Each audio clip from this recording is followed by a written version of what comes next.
In a world where 1% of the population owns 40% of the planet's wealth, in a world where 34,000 children die every single day from poverty and preventable diseases, and where 50% of the world's population lives on less than $2 a day, one thing is clear: something is very wrong. And whether we are aware of it or not, the lifeblood of all of our established institutions, and thus society itself, is money.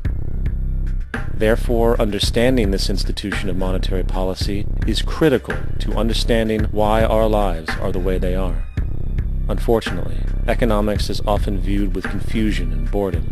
Endless streams of financial jargon coupled with intimidating mathematics quickly deters people from attempts at understanding it. However, the fact is, the complexity associated with the financial system is a mere mask, designed to conceal one of the most socially paralyzing structures humanity has ever endured.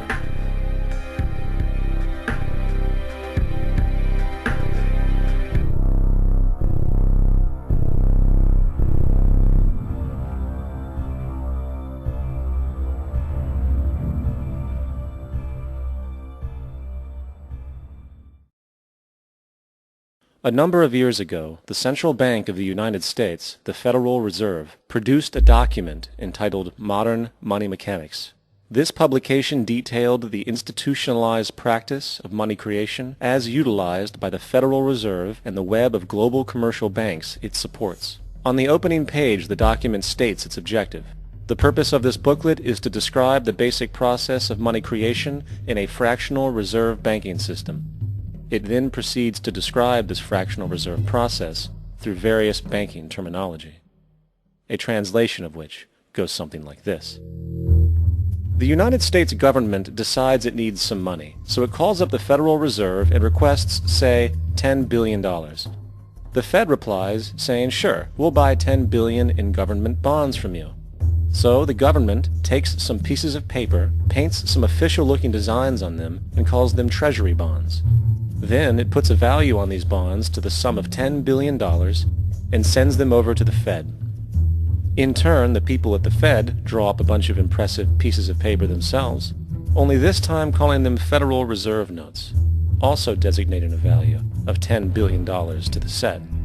The Fed then takes these notes and trades them for the bonds. Once this exchange is complete, the government then takes the $10 billion in Federal Reserve notes and deposits it into a bank account. And upon this deposit, the paper notes officially become legal tender money, adding $10 billion to the U.S. money supply. And there it is. $10 billion in new money has been created. Of course, this example is a generalization, for, in reality, this transaction would occur electronically, with no paper used at all. In fact, only 3% of the U.S. money supply exists in physical currency. The other 97% essentially exists in computers alone. Now, government bonds are, by design, instruments of debt, and when the Fed purchases these bonds, with money it essentially created out of thin air, the government is actually promising to pay back that money to the Fed. In other words, the money was created out of debt. This mind-numbing paradox of how money or value can be created out of debt or a liability will become more clear as we further this exercise. So, the exchange has been made and now $10 billion sits in a commercial bank account. Here's where it gets really interesting. For as based on the fractional reserve practice, that $10 billion deposit instantly becomes part of the bank's reserves, just as all deposits do. And regarding reserve requirements, as stated in Modern Money Mechanics, a bank must maintain legally required reserves equal to a prescribed percentage of its deposits. It then quantifies this by stating, under current regulations, the reserve requirement against most transaction accounts is 10%. This means that with a $10 billion deposit, 10%, or $1 billion, is held as the required reserve, while the other $9 billion is considered an excessive reserve and can be used as the basis for new loans. Now, it is logical to assume that this $9 billion is literally coming out of the existing $10 billion deposit.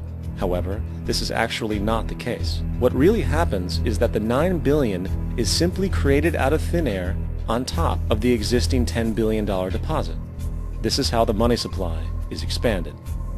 As stated in modern money mechanics, of course they, the banks, do not really pay out loans from the money they receive as deposits.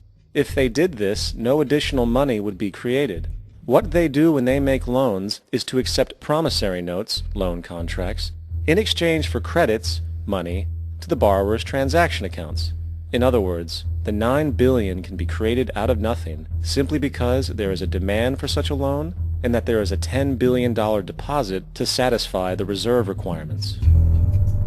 Now, let's assume that somebody walks into this bank and borrows the newly available $9 billion. They will then most likely take that money and deposit it into their own bank account. The process then repeats, for that deposit becomes part of the bank's reserves. 10% is isolated, and in turn 90% of the $9 billion, or $8.1 billion, is now available as newly created money for more loans. And of course, that 8.1 can be loaned out and redeposited, creating an additional 7.2 billion, to 6.5 billion, to 5.9 billion, etc. This deposit money creation loan cycle can technically go on to infinity. The average mathematical result is that about $90 billion can be created on top of the original $10 billion. In other words, for every deposit that ever occurs in the banking system, about 9 times that amount can be created out of thin air. Money jitters? Ask the obliging Bank of America for a jar of soothing instant money, M-O-N-E-Y, in the form of a convenient personal loan. So, now that we understand how money is created by this fractional reserve banking system, a logical yet elusive question might come to mind. What is actually giving this newly created money value? The answer? The money that already exists. The new money essentially steals value from the existing money supply. For the total pool of money is being increased irrespective to demand for goods and services. And as supply and demand finds equilibrium, prices rise, diminishing the purchasing power of each individual dollar. This is generally referred to as inflation, and inflation is essentially a hidden tax on the public. What is the advice that you generally get? And that is inflate the currency. They don't say debase the currency. They don't say devalue the currency. They don't say cheat the people who are saved. They say lower the interest rates. The real deception is when we distort the value of money. When we create money out of thin air, we have no savings, and yet there's so-called capital. So my question boils down to this: how in the world can we expect to solve the problems of inflation, that is, the increase in the supply of money, with more inflation? Of course, it can't. The fractional reserve system of monetary expansion is inherently inflationary. For the act of expanding the money supply without there being a proportional expansion of goods and services in the economy will always debase a currency. In fact, a quick glance at the historical values of the US dollar versus the money supply reflects this point definitively, for the inverse relationship is obvious. $1 in 1913 required $21.60 in 2007 to match value. That is a 96% devaluation since the Federal Reserve came into existence. Now, if this reality of inherent and perpetual inflation seems absurd and economically self-defeating, hold that thought, for absurdity is an understatement in regard to how our financial system really operates. For in our financial system, money is debt, and debt is money. Here is a chart of the U.S. money supply from 1950 to 2006.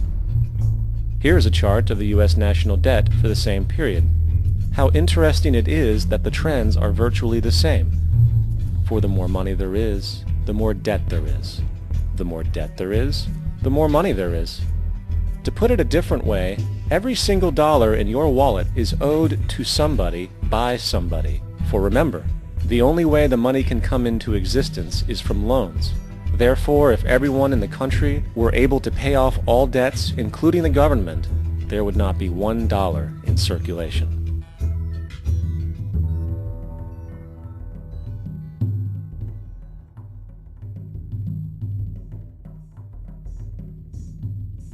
In fact, the last time in American history the national debt was completely paid off was in 1835 after President Andrew Jackson shut down the central bank that preceded the Federal Reserve.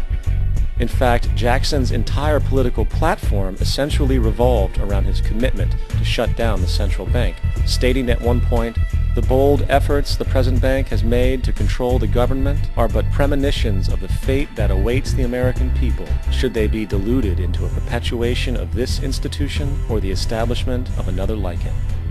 Unfortunately, his message was short-lived, and the international bankers succeeded to install another central bank in 1913, the Federal Reserve.